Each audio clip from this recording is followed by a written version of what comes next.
Hey everyone, it's Caitlin, and in today's video I'm going to be doing my January wrap-up, which is still crazy to me that it's February. Like, I don't understand why this month has gone by so fast, and I'm still not used to writing 2020 on anything, and so I can't believe that it's already February. But January was a really good reading month for me. I still can't believe how many books that I've read this month.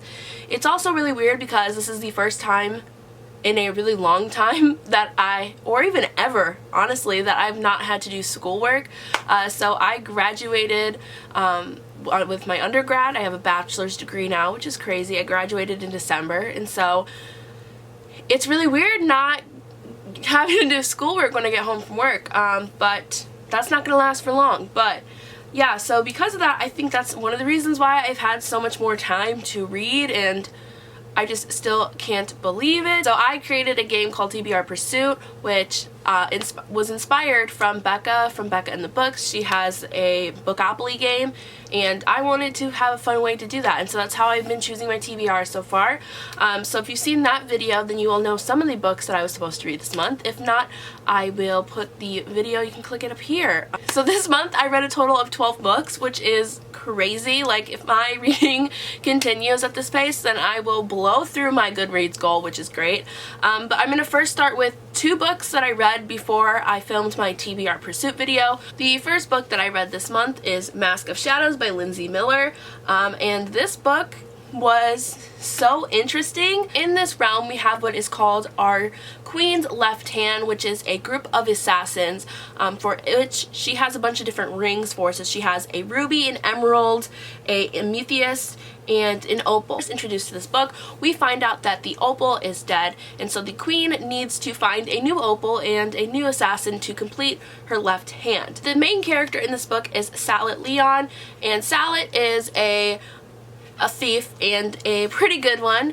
So Salet is also gender fluid. So Sal wants nothing more but to escape the life and be done with all the thievery and all that and become the queen's new opal. And so Sal gets thrown into this competition, and it's kind of similar to the Throne of Glass series, which is why I originally picked this up. And there's various forms of people. We have circus acrobats, we have soldiers, we have trained assassins, we have literally anyone that you can think of that can come to this audition and basically just audition for the role to be able to go into these competitions. And these competitions are like completely brutal. In this book, we also have a little bit of a romance going on. Sal meets a girl named Elise, who is a scribe at the court, and so there's just a lot of fun stuff in this book. But yeah, I really enjoyed this book. It was so fascinating.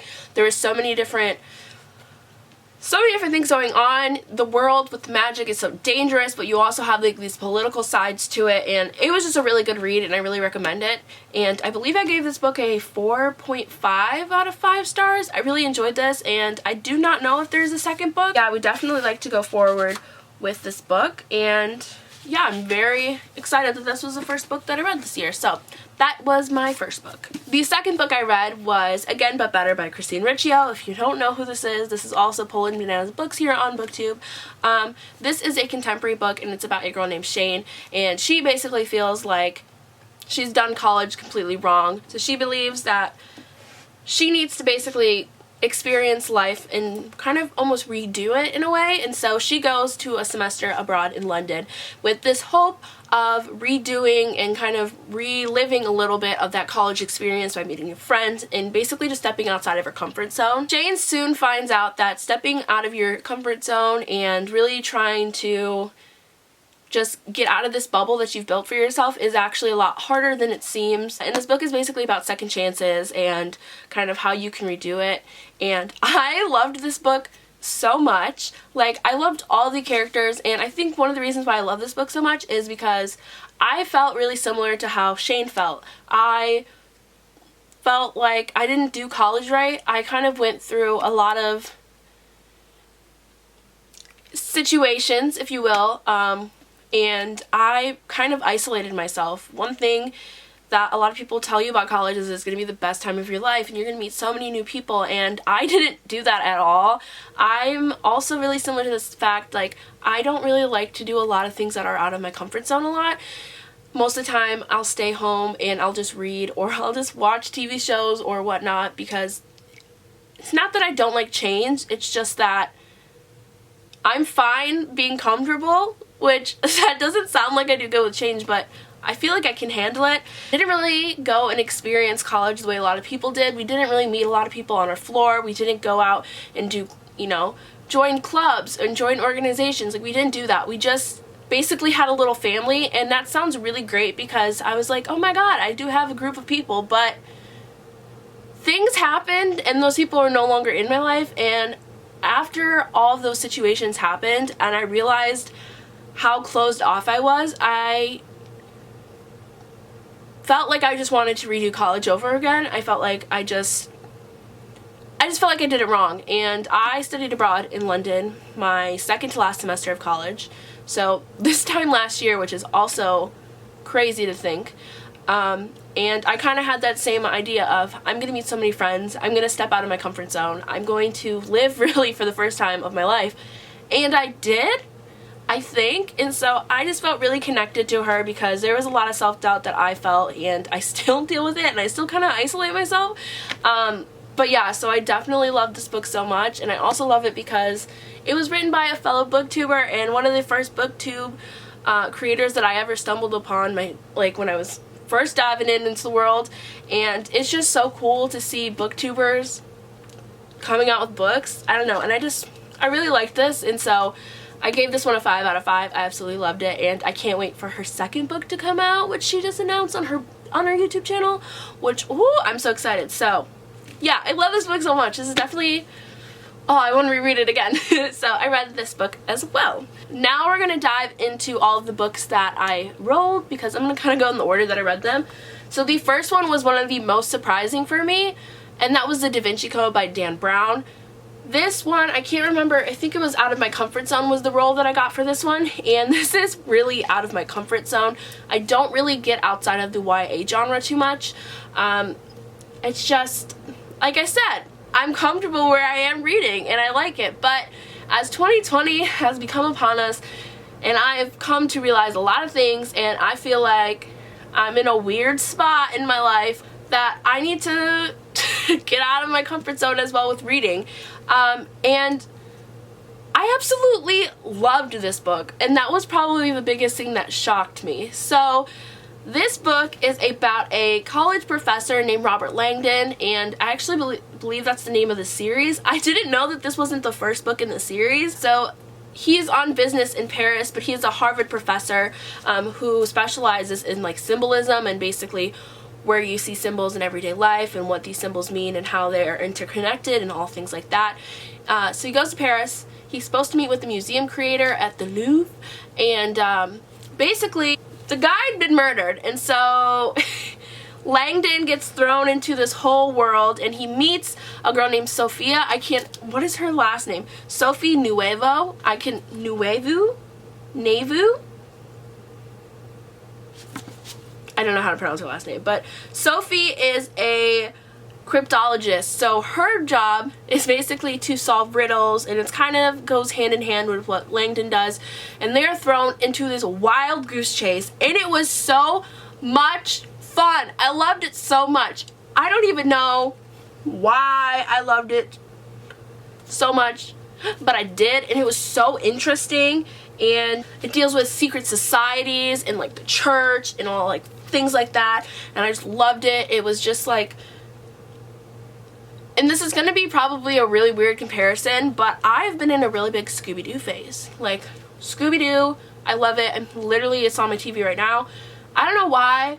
Does anyone else really love Scooby-Doo? It's just so fun to watch. And I was watching a lot of the TV show while I was reading this book, and I felt like this was like an adult Scooby-Doo. Like, I felt like I was there with them, like trying to solve out this mystery, trying to figure out who's in what's going on, is this person being two-faced, what does this riddle mean, how is this connected? And it was so exciting, and I definitely want to continue with the work of Dan Brown. Like I said, I didn't know that this was apparently the second in a Robert Langdon series, and so I actually have The Lost Symbol, and then I just recently picked up Angels and Demons, so I definitely want to continue.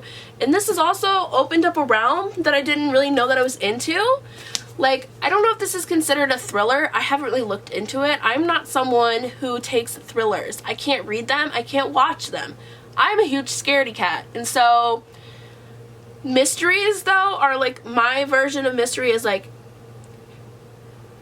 see, like, okay, I'm gonna need to dive in, because when I think of mysteries and thrillers, for me, in my mind, there are two separate things. Thrillers are like, death is the main plot line. Like, someone was, like, there's like a killer, like a psycho killer. Like, that's what I think in my head. Whereas mysteries, I'm like, okay, someone got murdered, but they're also now thrown in this mystery of like, who did it, like Clue. So I definitely was surprised. I gave this one as well 5 out of 5. Absolutely loved it. Definitely one of my favorite books of all time. Never would have thought that would have came out of my mouth, but definitely excited and happy that I read this book. So that one was, I have no more words. The next book that I was required to read was also a mystery, and I read it afterwards because I couldn't get enough. And this one I counted as my read a classic, and that is The Hardy Boys #1, The Tower Treasure by Franklin W. Dixon. It's like basically like the boys version of Nancy Drew. I have a few of these, and so I wanted to read these, and it was a super fast read, super cute. Don't really want to get into it because it's just about the Tower Treasure. It's a mystery book. I think you can kind of guess. I don't know if this is considered a children's book, but it kind of felt like a children's book. I read it really fast. I think I gave this one just a 3.5 out of 5 stars. Like, it's just, I'm glad I read it. I really do want to continue on with reading The Hardy Boys, but it wasn't like amazing. But yes, I read that one. The next book that I read was a contemporary, and that was Maybe Someday by Colleen Hoover. This is the second Colleen Hoover book that I've read, and I also really enjoyed this. So this is about a girl named Sydney who is 22 years old, and she thinks that she's kind of got the perfect life for her. She is in college, she's also working, she lives with her best friend, she has an amazing boyfriend, and that all comes crumbling down when she finds out that her boyfriend Hunter has been cheating on her. And because of this, she finds herself intertwined with this mysterious neighbor named Ridge, who is a musician and is always playing his guitar outside on his balcony. And yeah, it's just like your typical contemporary, but I just loved it so much. And there were some things that really irritated me, but I mean, that's a lot of things with every book. Yeah, I really definitely liked it and made me want to reach for some more Colleen Hoover books.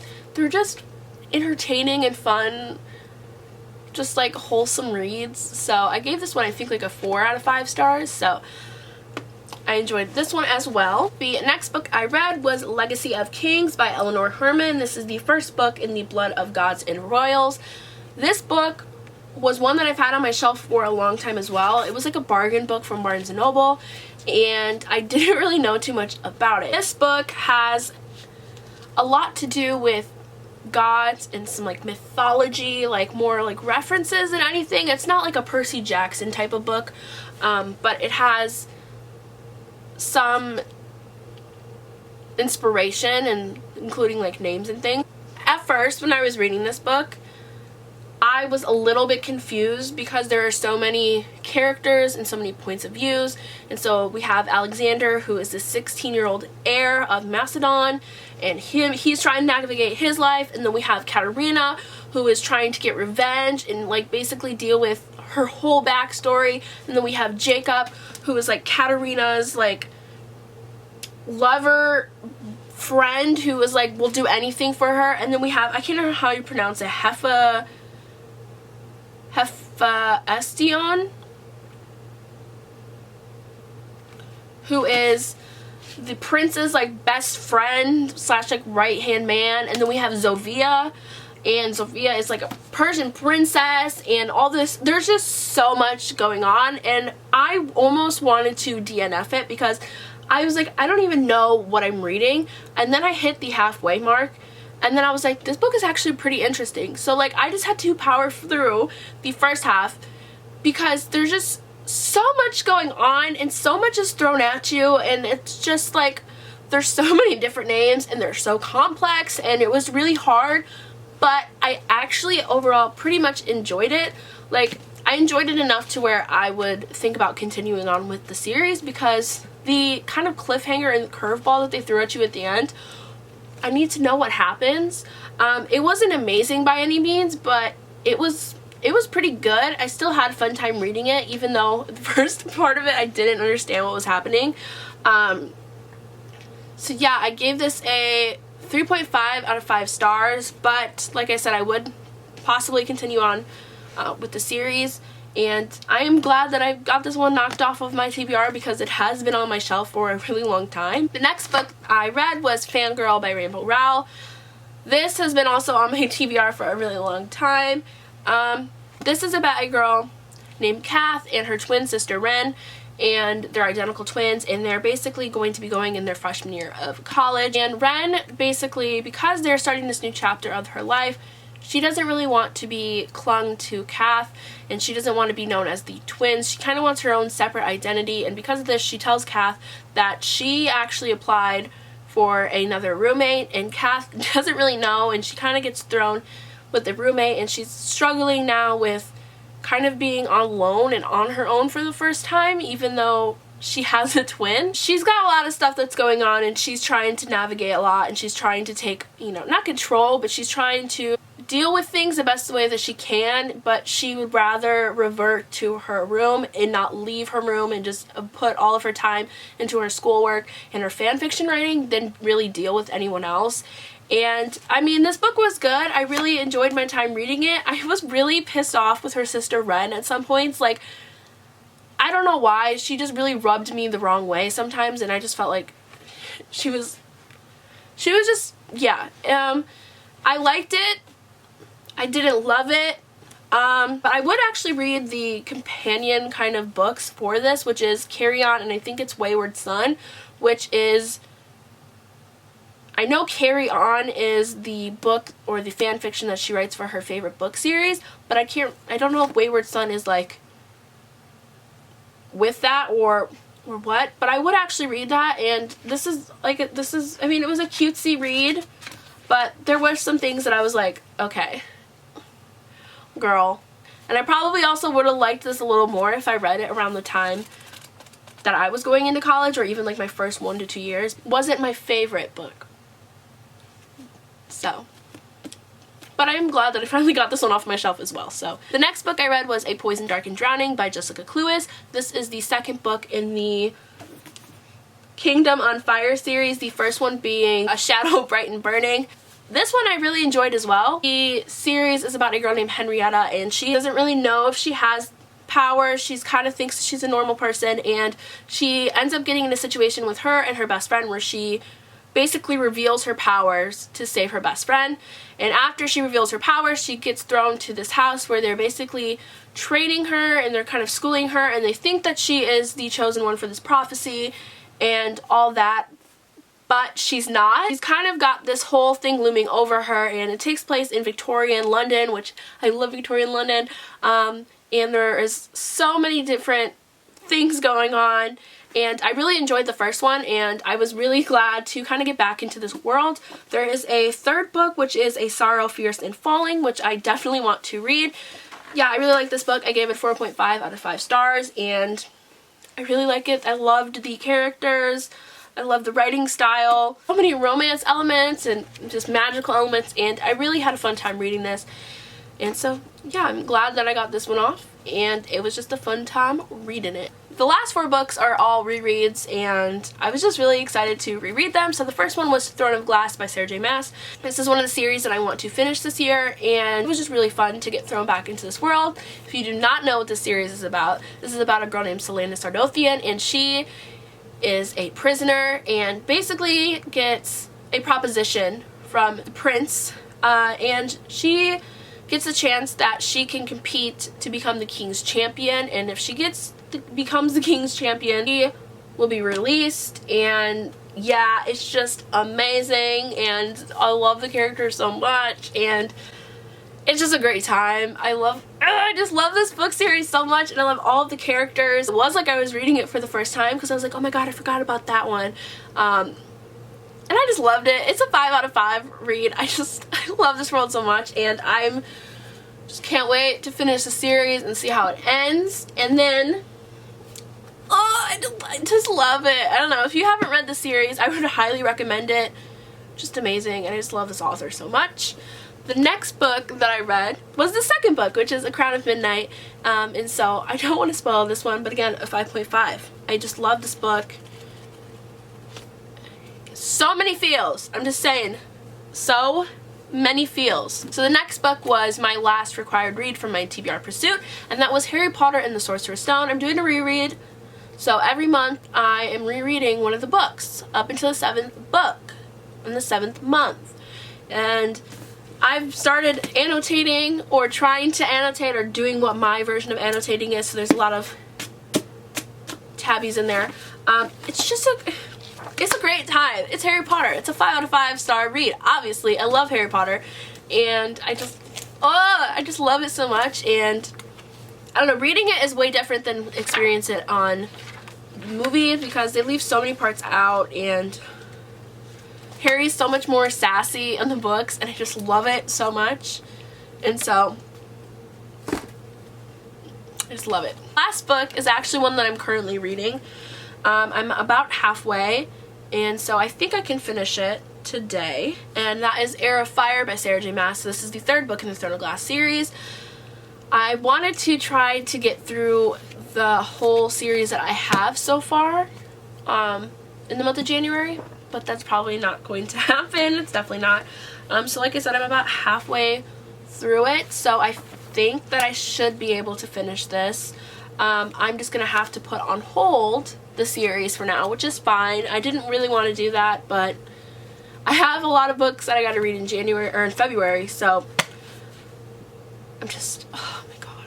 This one I think is definitely, as I'm rereading them, I think this one might be my favorite.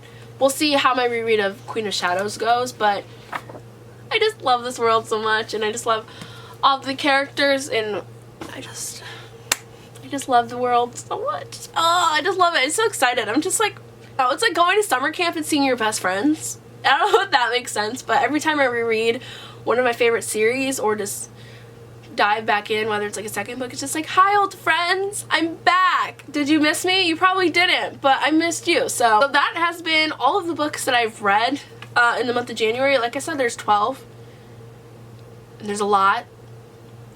Can't believe I read this much. I hope that this continues. So yeah, same as always, if you enjoyed this video, please make sure to subscribe to my channel so you can see more from me in the future. Otherwise, I will see you guys for my next video. Bye!